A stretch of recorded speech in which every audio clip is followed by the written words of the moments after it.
What is up, guys? Yeah, it's the round 8 of the ICC. I have just ended up playing it. If the video seems a little bit rushed, it's because it's 11 p.m. and I'm tired and I haven't showered, I haven't had any dinner. I don't think I'm gonna eat that much. I don't really know what I'm gonna do. It's gonna be a tough Friday. Okay, let's begin. We're playing with white against we're pretty much, this is the decider to decide who wins the tournament, who gets first place, and let's get into it. This is not what I want. Okay, we start with d4, respawn, knight f6, knight c3, d5, and bishop f4. I'm not gonna talk about my opponent. He is my chess teacher. That's what you need to know. And there's pretty much nothing that needs to be said. In addition to that, he goes for the e6 line. Yeah, we are playing the Jobava London. Finally, a real Jobava London. My opening. How will I do it? Well, we'll see. Go knight b5. Normally in the channel, I think I went for e3. E3, there's bishop b4, and I think that's like the best way of playing with black. But the truth is, knight b5, it's not really what I'm used to play. But yeah, it's good also. Knight a6, e3, bishop e7, bishop d3. This is all fine. Here it would have been better to go knight f3 first. I wasn't sure which one to play first, and I ended up choosing the less good one. He castles, I go knight f3 now. c6, the knight drops back. Here I had some ideas. No, not here. Pardon. Knight c3, and now queen a5. Here the engine wants a3. When c5 hits, we can take. Are you seriously? I didn't play that. I don't even know why. Knight a5. I did play. I couldn't decide between knight a5 or a3, and ultimately I just decided for the less good option. Castling is also good. Knight e5, c5, and here I take with the bishop. Because here I'm gonna say afraid that, let's say I castle and we have c4 and the bishop has to go back. The thing is, that's okay, and I should have gone for that instead of just giving him my best piece. Takes with the queen, and now queen e2 is just a desperate attempt to try and enter an equal endgame. I don't know why you guys cannot see the eval bar. Let me fix that. As you guys can see, it says 0.7 for black, so this was not a good move. I don't know why. I think my browser, that one that gave free like analysis, I think it's off and they just completely shitted on me. So yeah, we're just gonna use this.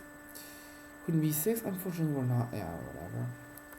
And yeah, here queen b6, the best option was to take because the engine argues that the endgame is enough for black. Here I still want to go for an endgame, and here I even think that I have some interesting stuff going on the c7 square. But after a6, the thing is, when I go knight c7, the rook can just slide to a7, and this knight is just not getting out of here. Now, had rook b8 been played, it is still better for black. It's a miss, and it's not that great. Moving the knight, for example, to d3, now you're posing lots of threats, and it's not that easy to play. But yeah, ultimately I just go back to c3 because I realize, okay, the rook can go to a7, there's nothing. He takes, I take. Knight d7, here I castle, which is decent. After knight takes, bishop takes is a mistake. I thought if I took with the pawn, he would just have this protected passer. The engine says it's not that great. To be honest, I don't see how. I think it's because the d pawn here is way weaker than it is here. But yeah, I just stuck with the bishop. I thought it was better. And also another idea, bishop d7, just a3 because I was scared of bishop b4, rook ac8, and rook fe1. Rook fe1 sets up the trap if he goes f6 let's just say pushing away the bishop and just goes b5. We have knight takes d5, and after it takes, we just win the game. Not win the game, as you guys can see, but now we're on it. We're on it, yeah.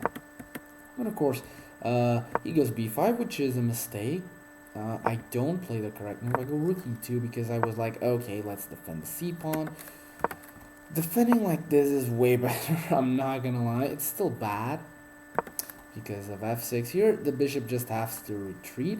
I was thinking of retreating the bishop without f6, but I just thought f6 is gonna come in sooner or later. Might as well just not do that. Rook e2, rook c4, the best move. Knight d1, pretty much forced because I need to hold on to this and that pawn. Now we have f6. b3 is also, forced. Rook c6 and bishop g3. Bishop f4 was better. I just didn't go bishop f4 because after g5, the engine wants bishop g3.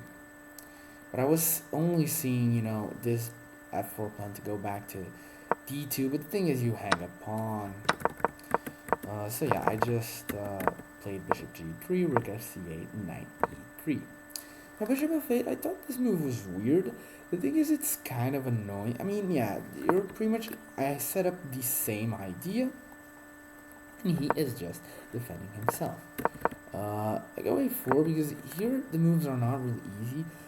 There's f3, f4, h4, and I don't think there's much to be said. I go a4 because I was seeing some lines where would I take and take, and if he takes, I could. Yeah, this is completely winning. No, wait a minute. Oh my god, I did it. Oh my god, I was like, I spent a lot of time in this because I saw that I could. I think it was here. I could take first, and then it would be equal, I guess. But the rook is just defended. I was just, I think it was second round. I also played like at night, technically, and it was not really a good day. It was actually in the same day, I guess. He goes b4. Rook c1 is a mistake. The best move is rook a1, but I don't know. Rook c3, rook d1. I'm not really gonna talk about what happens here. No, here knight g4, I thought I had a chance. No, and yeah, here is the critical mistake of the game. When my opponent goes bishop g7, it's not that bad. It is bad, but it's not that bad. But the mistake here was going for bishop e1. Bishop e1 is a mistake because of rook takes, and when I take, he takes. And the thing here is that I was planning on going rook b1.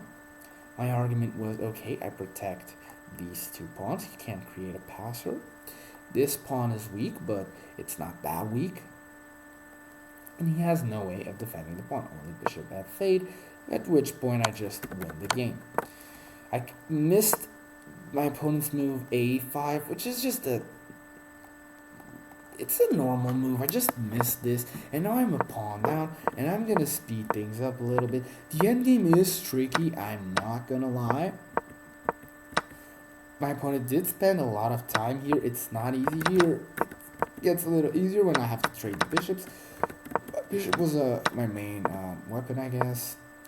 And we just trade rooks. I even do not take his rook. I try to do it like this to create like a passed pawn because, you never know, I guess. But ultimately, it just doesn't matter. It doesn't really work. Even here, I thought after check takes, there is a way of drawing.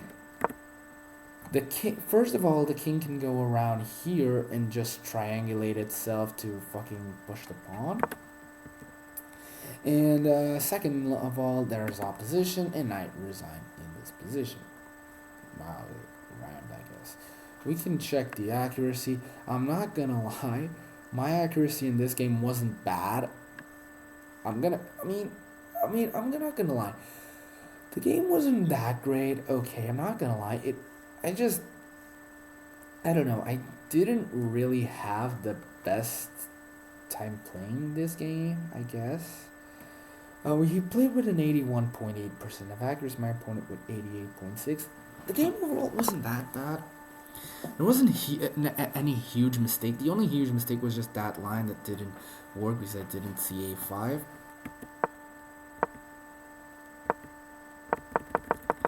But yeah, the game went actually well. I'm confident. There is one round to go. Another round with the white pieces. Another job of London. I think so. Let's see if it goes better than this one. I mean, we'll see. We'll definitely see. And we're sitting with six. Yeah, it's the first loss of the tournament, guys. Yeah, very sad. I'm not gonna be first. Uh, I mean, in last year it was just completely awful. And if I can end with a draw, I think, I win second place. I think because my opponent that was also going up for second place, he didn't show up in my round, and yeah, that's. Yeah, we'll see you guys in that round, and bye. And I'm feeling tired, and still have things to do. Yeah.